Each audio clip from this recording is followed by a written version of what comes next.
Serum layering का सही तरीका समझना बहुत जरूरी है, क्योंकि आजकल हर किसी के पास vitamin C, hyaluronic acid, niacinamide, retinol, AHA, BHA जैसे कई सीरम्स होते हैं। लेकिन अगर इन्हें सही क्रम में नहीं लगाया गया तो फायदा कम और नुकसान ज्यादा हो सकता है।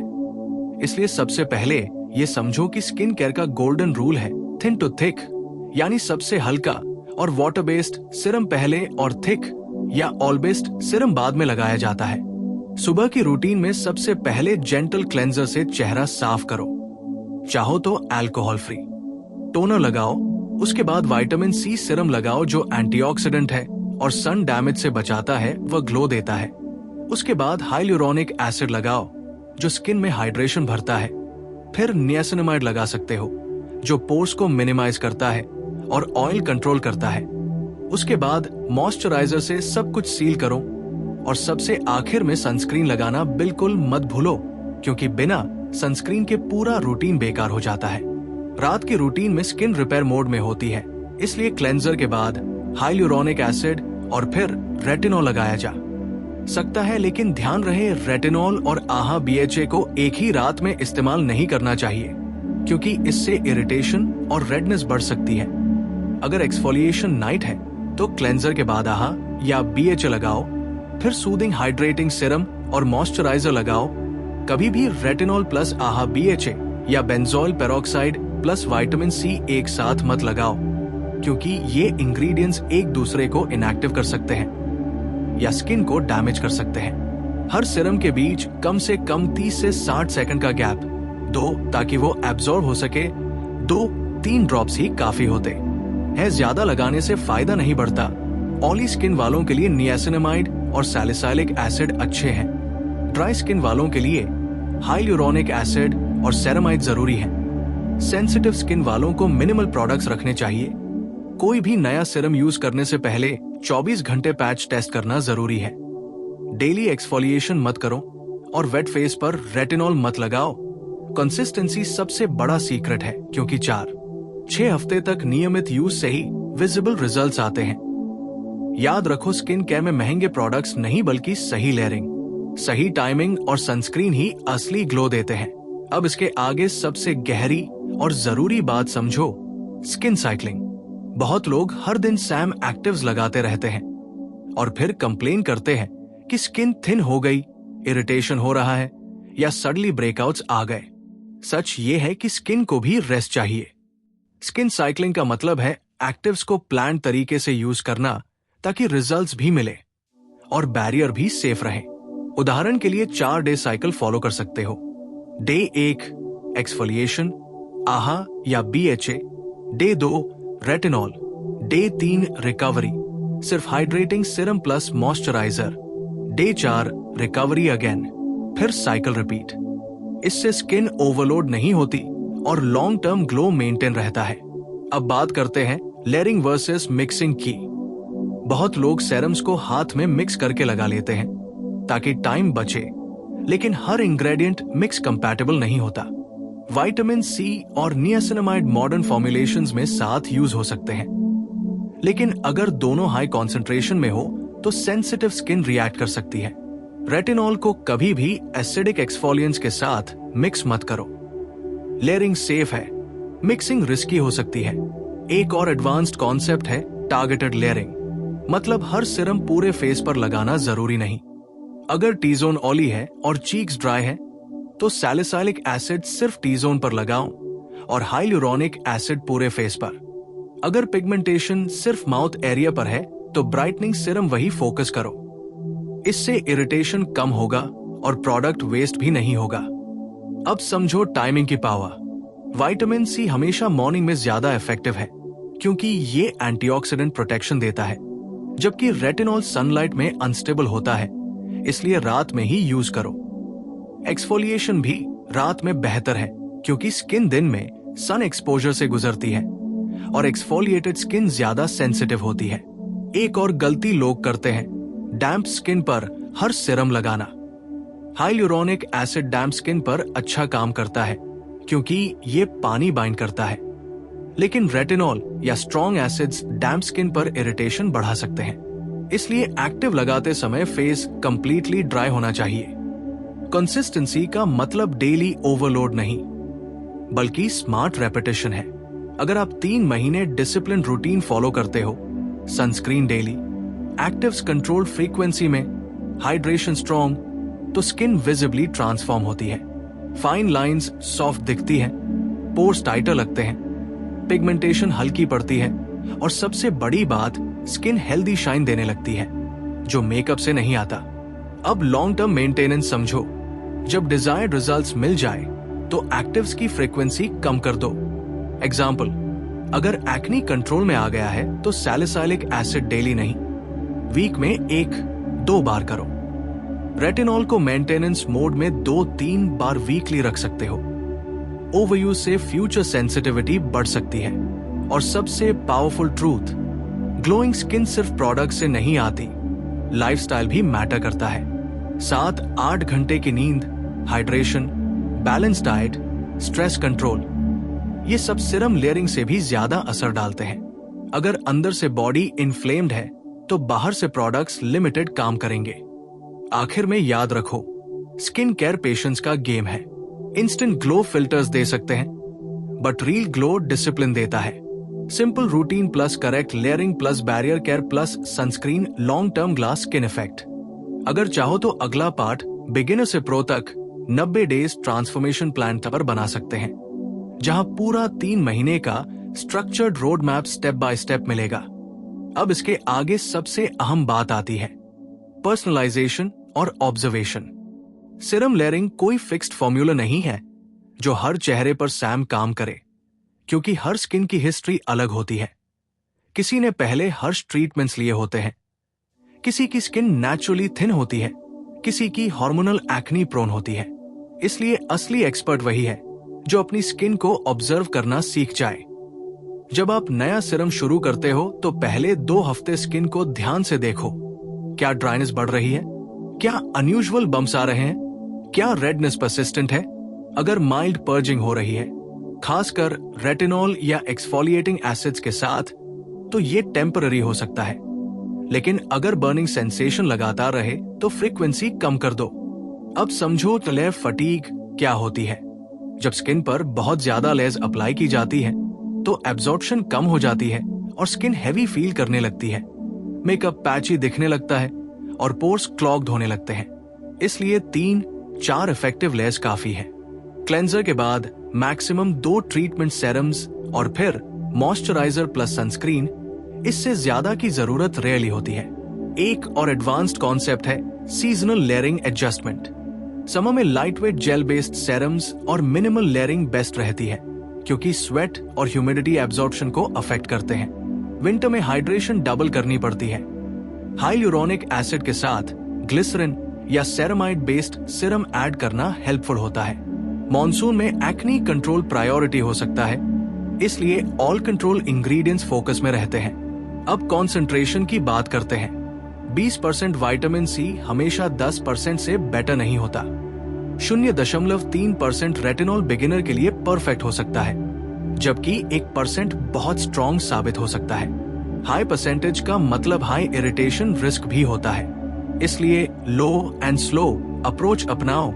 कम कॉन्सेंट्रेशन से शुरू करो, धीरे धीरे टॉलरेंस बिल्ड करो। लेयरिंग में एक और चीज जरूरी है, सीलिंग प्रॉपर्ली। सेरम्स ट्रीटमेंट है, लेकिन मॉइस्चराइजर प्रोटेक्टिव शील्ड है। अगर मॉइस्चराइजर स्किप किया तो हाइड्रेशन इवेपोरेट हो सकता है, खासकर ड्राई क्लाइमेट में। All based last layer skin को ट्रांसएपिडर्मल वाटर लॉस से बचाती है, लेकिन ऑयली स्किन वाले हैवी ऑयल्स अवॉइड करें। अब मेंटल साइड समझो। लोग अक्सर कंपैरिजन ट्रैप में फंस जाते हैं। सोशल मीडिया पर 10 स्टेप कोरियन रूटीन देखकर लगता है कि उतना करना जरूरी है, लेकिन रियलिटी ये है कि मिनिमल कंसिस्टेंट रूटीन ज्यादा सस्टेनेबल है। स्किन केयर रेस नहीं है। अगर आपका 4 स्टेप रूटीन परफेक्टली काम कर रहा है तो 10 स्टेप ऐड करने की जरूरत नहीं। लॉन्ग टर्म ग्लो का असली सीक्रेट है balance, actives plus recovery plus protection.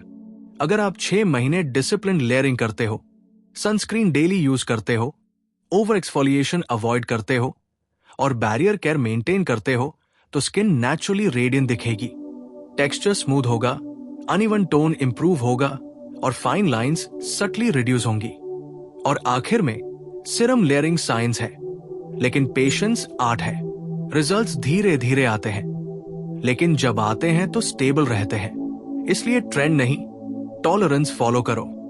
Skin को समझो, ओवरलोड मत करो और याद रखो, कंसिस्टेंसी ही अल्टीमेट ग्लो स्ट्रैटेजी है। अब इसके आगे सबसे मैच्योर लेवल की अंडरस्टैंडिंग आती है, स्किन इंटेलिजेंस डेवलप करना।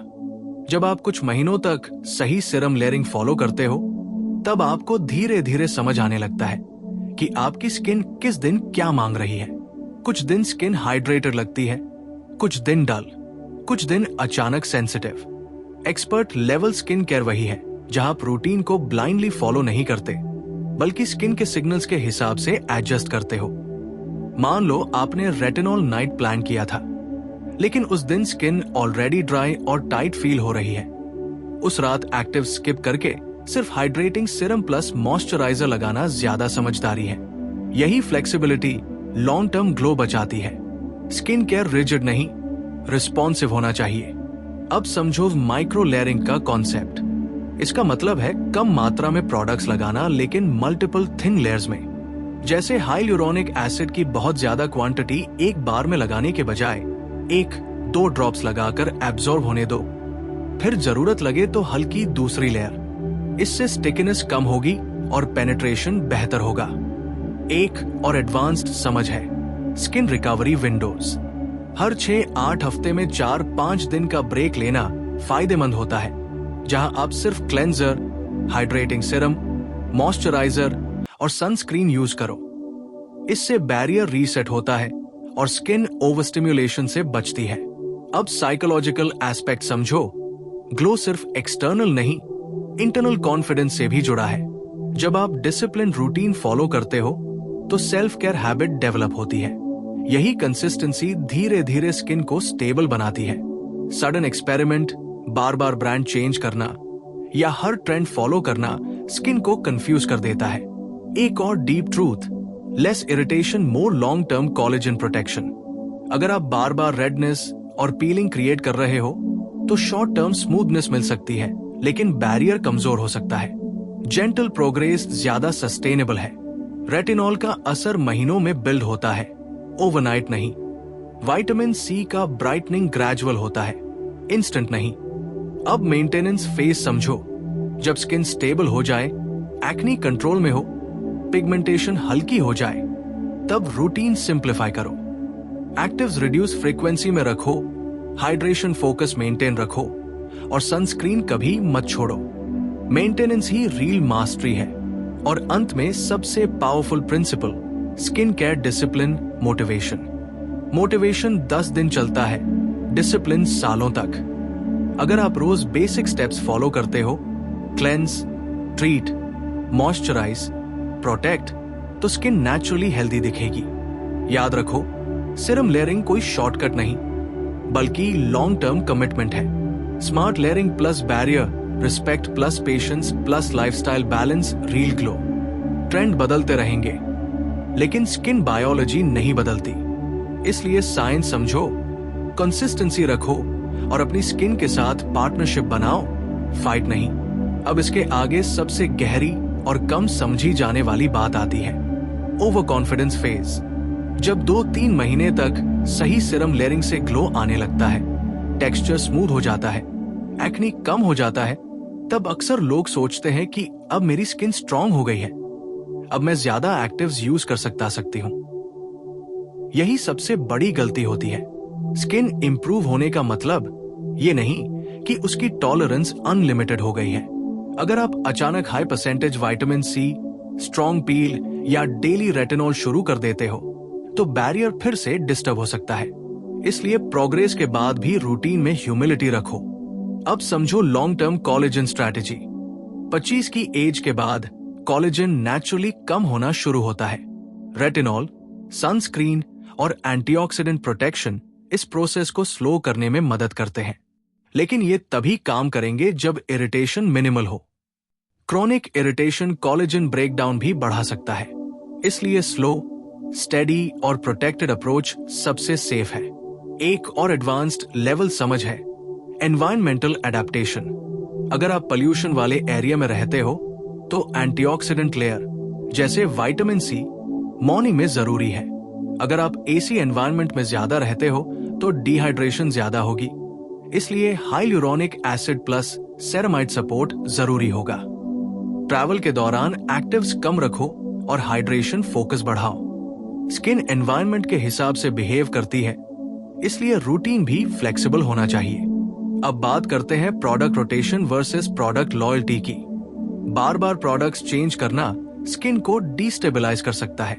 अगर कोई सिरम 3-4 महीने से अच्छा काम कर रहा है तो सिर्फ ट्रेंड के कारण उसे मत बदलो। स्टेबिलिटी ग्लो का हिस्सा है। स्किन कंसिस्टेंसी को पसंद करती है। एक और महत्वपूर्ण सच, इंटरनल इन्फ्लेमेशन बाहर रिफ्लेक्ट होती है। Poor sleep, high sugar diet, stress, ये सब पिगमेंटेशन, डलनेस और ब्रेकआउट्स बढ़ा सकते हैं। इसलिए सीरम लेयरिंग तभी पीक रिजल्ट्स देगा जब लाइफस्टाइल सपोर्ट भी स्ट्रांग हो। 7-8 घंटे की नींद, हाइड्रेशन और स्ट्रेस कंट्रोल कोलेजन प्रोटेक्शन में हिडन रोल निभाते हैं। अब समझो ageing gracefully mindset. Skin care का गोल फ्लॉलेस बनना नहीं, हेल्दी बनना है। फाइन लाइंस पूरी तरह खत्म नहीं होंगी, पोर्स इनविजिबल नहीं होंगे, लेकिन smooth, even, radiant skin possible है। अनरियलिस्टिक एक्सपेक्टेशंस फ्रस्ट्रेशन पैदा करती है, रियलिस्टिक एक्सपेक्टेशंस सैटिस्फैक्शन देती है। और आखिर में सबसे पावरफुल फिलॉसफी, स्किन के साथ रिलेशनशिप बनाओ, ऑब्सेशन नहीं। अगर हर दिन मैग्नीफाइंग मिरर से फ्लॉज ढूंढोगे तो कभी सेटिस्फाइड नहीं हो पाओगे, लेकिन अगर डिसिप्लिन रूटीन रखकर मंथली प्रोग्रेस ऑब्जर्व करोगे तो डिफरेंस साफ दिखेगा। सीरम लेयरिंग का अल्टीमेट फॉर्मूला यही है, balance actives plus strong hydration plus barrier, respect plus daily sunscreen plus patience plus lifestyle harmony, glow. अब इसके आगे सबसे अंतिम और मैच्योर लेवल की समझ आती है, स्किन मास्टरी फेज। इस स्टेज पर आप सिर्फ प्रोडक्ट्स यूज नहीं कर रहे होते, बल्कि अपनी स्किन की लैंग्वेज समझने लगते हो। आप जान जाते हो कि कब हाइड्रेशन बढ़ानी है, कब एक्टिव्स कम करने हैं, कब एक्सफोलिएशन स्किप करनी है और कब सनस्क्रीन की मात्रा बढ़ानी है। यही अवेयरनेस आपको लॉन्ग टर्म स्टेबल ग्लो देती है। अब समझो इनविजिबल डैमेज का कॉन्सेप्ट। कई बार स्किन बाहर से ठीक दिखती है, लेकिन अंदर से बैरियर स्लाइटली कॉम्प्रोमाइज होता है। साइंस सटल होते हैं, अचानक सेंसिटिविटी, मेकअप का पैची लगना, फाइन लाइंस का ज्यादा दिखना। ऐसे समय में एक्टिव्स पुश करने के बजाय रिपेयर मोड में जाना जरूरी है। 5-7 दिन सिर्फ जेंटल क्लेंजर, हाइड्रेटिंग सीरम जैसे hyaluronic acid, ceramide based moisturiser और सनस्क्रीन, ये मिनी रीसेट फ्यूचर डैमेज रोकता है। एक और डीप ट्रूथ, प्रिवेंशन हमेशा करेक्शन से आसान है। पिगमेंटेशन होने के बाद उसे हल्का करना मंथ्स ले सकता है, लेकिन डेली सनस्क्रीन यूज करके उसे प्रिवेंट करना आसान है। फाइन लाइंस आने के बाद ट्रीटमेंट स्लो होता है, लेकिन अर्ली एज से एंटीऑक्सीडेंट और माइल्ड रेटिनॉइड यूज करना प्रोटेक्टिव स्ट्रैटेजी है। सीरम लेयरिंग का असली फायदा तब मिलता है जब आप प्रोएक्टिव अप्रोच रखते हो, रिएक्टिव नहीं। अब फाइनेंशियल इंटेलिजेंस भी समझो। एक्सपेंसिव सीरम जरूरी नहीं कि इफेक्टिव ही हो। इंग्रेडिएंट लिस्ट, फॉर्मुलेशन स्टेबिलिटी और कंपैटिबिलिटी ज्यादा मैटर करती है। 3 इफेक्टिव सेरम्स 10 रैंडम सेरम से बेहतर है। स्मार्ट इन्वेस्टिंग मतलब फोकस्ड रूटीन। एक और powerful concept, skin rhythm respect करना। हार्मोनल साइकिल, मौसम, स्ट्रेस लेवल सब स्किन बिहेवियर को इन्फ्लुएंस करते हैं। पीरियड से पहले एक्नी फ्लेयर हो सकता है, विंटर में ड्राइनेस बढ़ सकती है। हर फ्लेयर पर पैनिक मत करो, रूटीन को स्लाइट एडजस्ट करो, ओवर करेक्ट मत करो। अब लॉन्ग टर्म 1 साल की विजन समझो। अगर आप 12 महीने डिसिप्लिन्ड लेयरिंग फॉलो करते हो, सनस्क्रीन कभी स्किप नहीं, एक्टिव्स कंट्रोल्ड फ्रीक्वेंसी में, hydration strong, seasonal adjustment smart, तो स्किन विजिबली हेल्थियर एजिंग दिखाती है। टेक्सचर रिफाइंड होगा, टोन इवन होगा, इलास्टिसिटी बेहतर रहेगी। और सबसे अंत की सबसे महत्वपूर्ण बात, स्किन केयर सेल्फ रिस्पेक्ट का हिस्सा है, इनसिक्योरिटी का नहीं। जब आप अपनी स्किन की केयर करते हो तो वो सेल्फ लव है, लेकिन अगर आप परफेक्शन चेज करते हो तो वो प्रेशर बन जाता है। हेल्दी ग्लो कॉन्फिडेंस से जुड़ा है, कंपैरिजन से नहीं। तो सीरम लेयरिंग की पूरी जर्नी का निष्कर्ष यही है: start simple, understand tolerance, layer smart, protect daily, adjust seasonally, maintain patiently, respect your barrier, support lifestyle, think long term. Glow एक दिन में नहीं आता, लेकिन सही सिस्टम से जरूर आता है, और जब आता है तो स्टेबल, नेचुरल और ग्रेसफुल होता है।